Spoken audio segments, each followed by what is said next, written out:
Well, hundreds of families in Florida are left picking up the pieces after Hurricane Ian made its way through the state. And one of those families belonged to one of our own, 41 NBC reporter Lizbeth Gutierrez. Her family lives near Tampa and decided to ride out the storm. They are safe tonight, and she spoke with them about the moments leading up to Ian.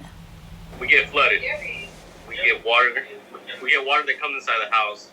So when we heard that the hurricane was coming, scared. That's my first reaction. More than 300 miles away, my family was preparing to stay safe from yet another hurricane. Seconds felt like hours as my brother Adam said the wind began to pick up. We're waiting till like later on, around 8 o'clock, 9 o'clock probably, that's when it's going to hit. And it'll probably hit me more. I'll be even more scared, you know. With the windows boarded up and sandbags to prevent water from getting in, my brother says my family was remaining calm throughout the hurricane. While talking to my brother on FaceTime, they lost power.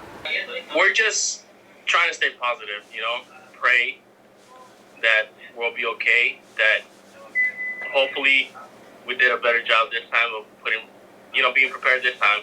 For my friend Andrea-Villalobos, who lives on the other side of town, she was also trying to remain calm in a chaotic event. And mentally, honestly, I just made sure I had a lot of activities to do. I was coloring, had my iPad charged, was playing games on there, making sure like I was distracting myself from everything going around.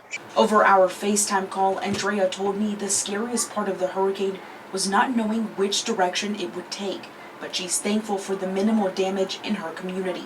There was a couple neighbors whose fences fell, but they all look like they're working on getting everything fixed already.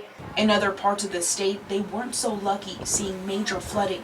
My brother asks everyone to keep Florida in their prayers as the cleanup process begins. Pray for us, for everybody, not just my family, but everybody here in Florida, because we definitely need it, you know, but we'll be okay, and that's all I can say, you know, I'll pray to God. My family says there was no flooding at our home and are working to help neighbors who have downed trees. In Macon, Lizbeth Gutierrez, 41 NBC News. And again, Lizbeth's family says they are thankful to be alive, and they ask to continue to keep the state of Florida in your prayers.